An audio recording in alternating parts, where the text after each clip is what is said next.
This is what brought me to my knees to say, hey, I am powerful. I'm a mom, and I can sometimes say no. If it doesn't sit right with me, I move on to the next strategy. I try something new.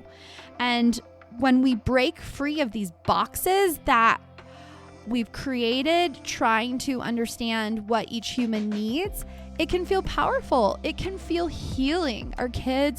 My kids healed from it when we broke free of these rules that we thought we needed to put in place. So it felt enlightening as a parent.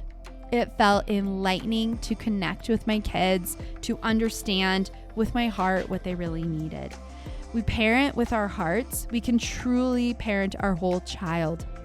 We can parent these emotionally talented, gifted, coming with a purpose. Woo! My kids have a purpose. Man, do they want to adult now. Welcome to Heart Parents. Let's connect with our kids and learn together. I'm Carrie. I was a former teacher and speech therapist. I'm also a parent of 2 spirited, gifted, highly sensitive kids. I was quickly brought to my knees as a parent when I thought that I would see a rosy lens version of parenting just as they present on Instagram, but I quickly learned that's not real life. I will provide real life experiences and transform them into moments for connections and change for you to use in your house, with tips that worked for our family and how to implement them in your family. Connect to heart with your child, with your partners and other parents as we learn that we are not alone. We have a community, and although maybe we feel different from other families, there are many of us out there, and we are creating the next era of deep thinkers and change makers. Come along with me on this journey with Heart to Heart Parents. Hi there, and welcome to our first episode of Heart to Heart Parents. I'm Carrie. I'm here to introduce myself and tell you a little bit about my goals and my perspective as well as you continue on your parenting journey. Maybe you're starting out, maybe you're about ready to start out, or maybe you've been a parent for a while and you're here to review. Maybe you're a grandparent. I know grandparents.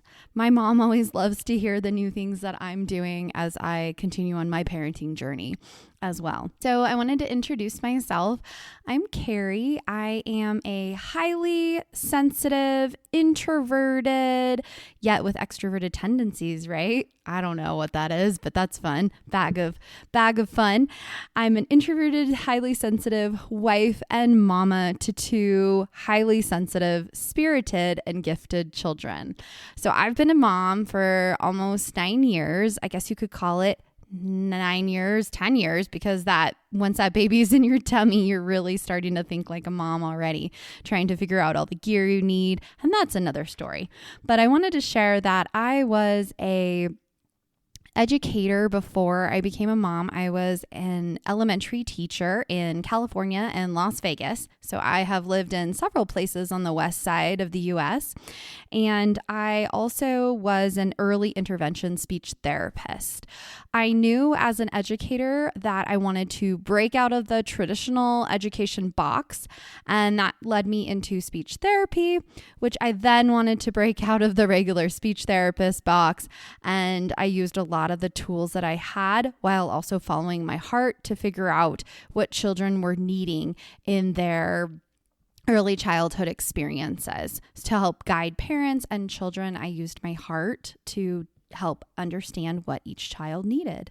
So I had that gift, and it's called a gift, but really all of us have it, and it's just following our hearts and listening to what we feel like our children need. So I was doing that before I became a parent without even realizing it. I worked in the child development field because my passion is child development. I've always been really aligned with kids and understanding their needs, their wants, and their family's social dynamics. It's been a gift of mine since I was a young kid. I started babysitting when I was like 10 years old. And my husband always calls me the child whisperer because kids always just connected with me heart to heart. And they were interested in interacting with me and having fun with me, even before I was a mom, before I was a teacher. Even when I was a little kid, that was something that was a gift for me. And I don't really know how I developed this because I was an only child growing up. I was around adults my whole life and I wasn't around kids. So it was kind of interesting that I stumbled into this path of being really connected with children. I'm guessing it's because of my name, Carrie. I care about everyone almost too much sometimes, just caring about the world a lot. So I love child development and I love to geek out on current parenting methods right now. That's one of my passions, and child development, things we're currently learning about these kids that are born so gifted, so sensitive to the world, trying to understand how to come into their bodies because life can be intense in our world. I mean, we've got random things. We've got pandemics. We've got changing of these different global climates and everything going on that's affected our house. I don't know if it's affected yours, but it's been in our world. So I love finding out the latest child development information, and I love learning about holistic strategies for raising children, because I believe that we are, as parents, we are here to help nourish our children emotionally, physically, spiritually, mentally. A lot of these kids are born gifted. They're born with a brain where they're thinking different than us. They may have a more dynamic version of the world than we previously understood. So when my children were born, they really opened my eyes to a new world of caring for these kids. It brought me back to my holistic roots that I had as a child. My grandmother was from Argentina, and I grew up with Spanish being spoken in the home when I was really young, not as much when I was older. But it was a huge piece of how I was raised. It was just common to think about spirituality. It was something that was in my house, and my dad would say, "We're not going to church this weekend. We're going to go communicate with nature and open our hearts." And that was something I grew up with. That was really important to me. When I became a mom at the beginning, it really brought me to my knees. I had some postpartum depression I worked through, all of those hormones coursing through our bodies. It was a lot for me to go through, especially being a highly sensitive person myself. And then I didn't even know at the time, you're really highly sensitive to sensitive people here. You're probably going to end up with a very, very highly sensitive kiddo. And he was. As soon as he saw the sun, he would turn his head and cry and didn't want to be in the sun. Or as soon as his tummy was hungry, he was wanting to latch on to mom and be latched on for the whole day. Which now, as I look back, I'm like, oh, he was super sensitive. And mommy was his comfort. It was the person that he understood as this person that took care of him and fed him for 9 months when he was in the tummy. Boy, did he like to connect. He was my kicker. As soon as he would hear all of the little kids that I would do therapy with as a speech therapist, I was working with kiddos, and I could feel him kicking every time I had a new kid in the room. He really was excited to connect, and I could sense even when he was in my tummy, he was connecting heart to heart with me, and he was ready to connect with humans. That's how much he was coming into the world and so excited to connect with all of us. When they were born, first I had my son, and then I had my daughter later on. When my son was first born, I realized that traditional parenting was not going to work in our family. I had this boxed image of what it was going to look like. We've all seen the beautiful Pinterest boards of all of the beautiful nurseries, and we've seen the beautiful Instagrams with that beautiful filtered lighting of what parenting looks like when you give your beautiful hugs and the sun rays are shining down on your sweet, perfect child. But that's not what life looked like. It was raw. It was intense at times, and I didn't know where to put my hands. I didn't know what to do at times. I didn't understand why the hospital was sending me home with these children. How am I supposed to take care of them? And I started to listen to my heart. It was like the first or second night that after my child was born, I realized, hey, I've got this in here. It's called my heart, and I can listen to it. And my husband said, "How do you know things that are going to happen?" I was like, "I don't know, husband. I don't know why I have this innate ability to say, build the pack and play because he's going to have a big poop. I don't know why that happened, but it was part of being a mom. We have our hearts and they can be loud sometimes, especially when we are needing to change something, especially when we are needing to support our kids. Our heart is going to tell us. It's telling us how to support these highly sensitive, spirited, and gifted little people that are coming into the world today. So my spirituality is what helped me to navigate this new world. It helped me to understand that I wasn't alone. I had my husband, I had my mom. I started to reach out to more moms to connect because that helped me to feel better and come out of my mom cave and my mom den.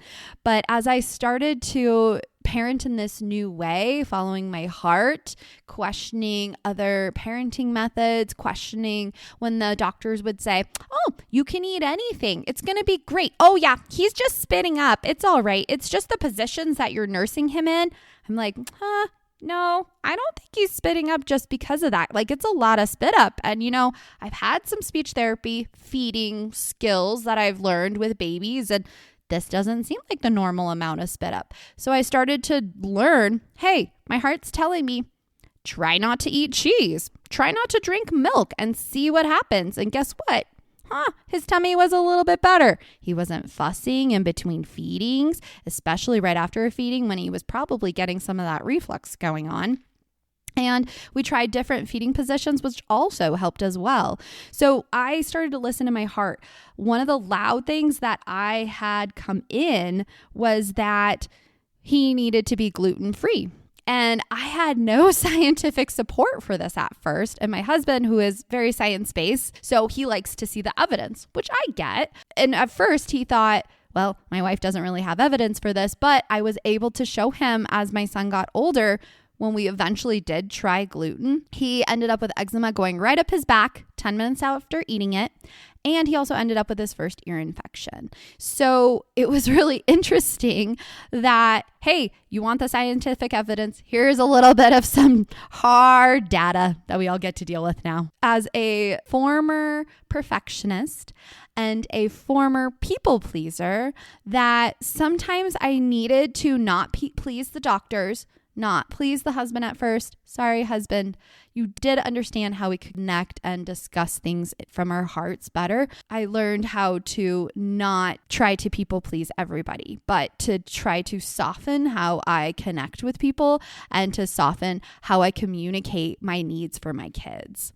So it felt like I was speaking a different language at first because I was a people pleaser, I was a perfectionist, and I was raised in a traditional method of parenting is how I was raised. So it felt like I was speaking a different language. And also I was learning as I went, which felt very uneasy. I was thinking, am I doing this right? Am I going to break him? Like, he's this tiny little baby. Can I do something wrong? Are we going to need to go to counseling after this? Probably, because that's just the end goal is like, we're going to go to counseling no matter what. That's just us being humans, right? Check in. I just want to try to reduce the amount of counseling he has to do one day for himself. But I followed my gut and I saw so many positive results that it started to emulate and I started to get stronger, more confident. And I really want to encourage everybody that's listening to think about trying this out, because as you do it little by little, it gets easier and it can feel really uncomfortable at first, especially if you are a people pleaser, if you are a perfectionist. Also, if you were raised traditionally, it doesn't feel the same. It can feel like a bumpy road. As we continued to raise our kids and we started to understand as their development came along, we realized, hey, my son, there may be some different pieces. Our minds may function differently. He's so sensitive. I'm noticing like, this Montessori doesn't really seem to be the right fit for him. And I had to pull him right away. We had to start doing like looking at counseling, looking at occupational therapy. When I first started to find these providers, I was in a tiny town and I did not have access to holistic providers. I did not have access to OTs that maybe understood how to work with sensitive kids like him. When I first started to take my son to an OT, or I had OTs that did not understand that our sensory systems may be overwhelmed by external stimuli. And I had OTs that told me, oh, you need to put him in timeout. He is challenging you. When he does these behaviors and he is screaming because his eyes are getting wet in the water, he is challenging you because he does not want to go in a bathtub. Later, when I could talk to my child, he would tell me when he was like 5 years old, 6 years old, he would say, Mom, when I go in the shower, it feels like my eyes are on fire. When I get water in my eyes, it feels like my eyes are on fire. So I understood when he could communicate that, I understood like, hey, this is a fear-based thing going on for him. It feels overwhelming and intense. And that's a brain signal going on in his brain that's saying, oh, this is overwhelming. I need to run away from this. I need to fight to get away from this because this is not good for me. Whereas somebody that was in the field had told me, oh, he's challenging you. He's trying to manipulate the situation. He's trying to be in control. That was not what he needed. That was not what my kiddo needed. That was a lack of an understanding. And I started to listen to my heart. I said, this OT is not the right fit. And we moved to somewhere else.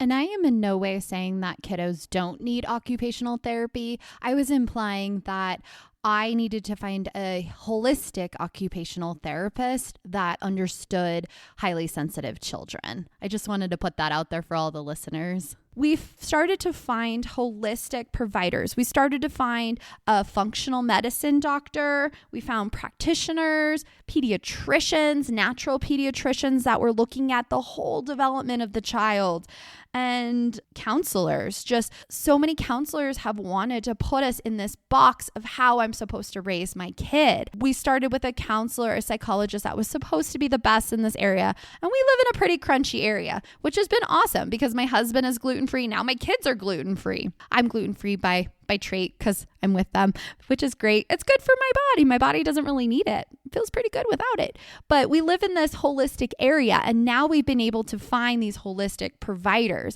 I don't even know what people do when you're not in these areas. I think the best that you can do is follow your heart. Let your heart guide you to practitioners that are more in aligned with what you need.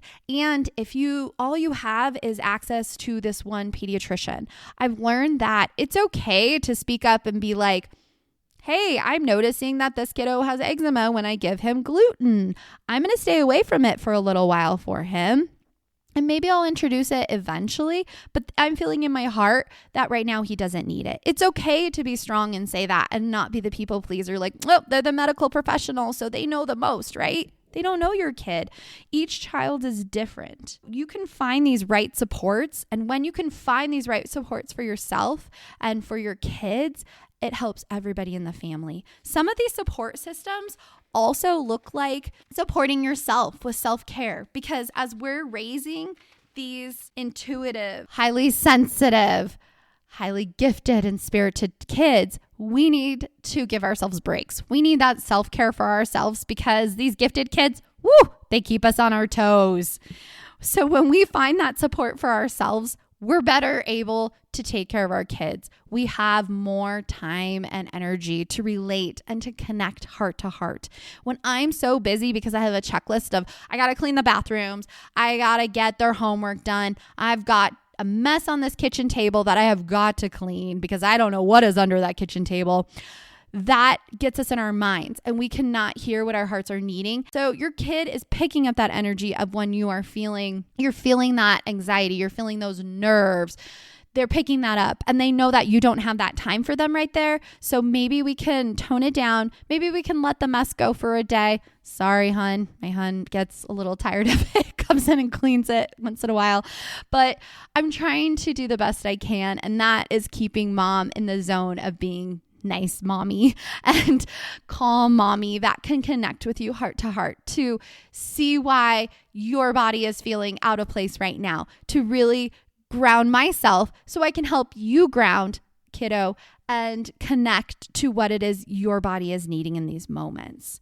I had one other story I was going to share today, but I wanted to take a quick pause and share a couple of definitions of terms that I've been using. So when I talk about crunchy, what I'm meaning by that is the newer term for granola or being super natural in our house. So like we are gluten-free, dairy-free. We try to do a lot of plant-based diets and such things like that. The other term has been granola that people have used, or I oftentimes say holistic parenting because we're trying to parent with our hearts and also we're looking to build the whole child, which includes socially, emotionally, physically, spiritually, and mentally.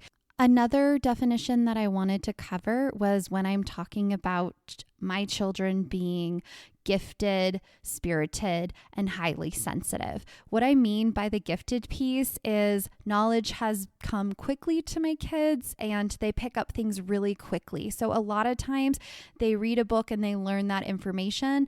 And so they really need a lot of challenge at school. And that can sometimes be hard in certain typical school settings. So I've had to search for alternatives for my kids. What I mean by spirited is there's a spiritual piece that has really helped my kids as well.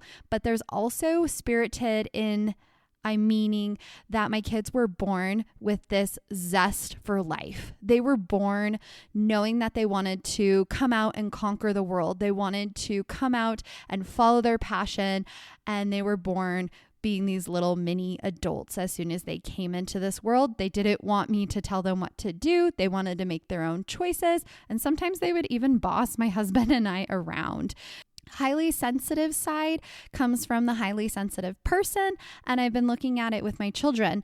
And sometimes we talk about sensory pieces where the brain is understanding these signals from my environment. So I pick up other people's emotions and energy, and I pick up things from the world. For instance, maybe something that wouldn't bother a typical person if somebody gave me a strong glare, or maybe if somebody had a little bit of a tone in their voice when they were talking to me, I would feel like, ooh, what did I do? What did I do wrong? Is this person mad at me? That's what I mean by sensitive. I started to tell a story about when we live in this crunchy area that my husband and I live in, and we moved to this area right before the pandemic, and it's been amazing. We feel like we were guided here because we have so many more pieces that we are able to help our children with in this place that we're in.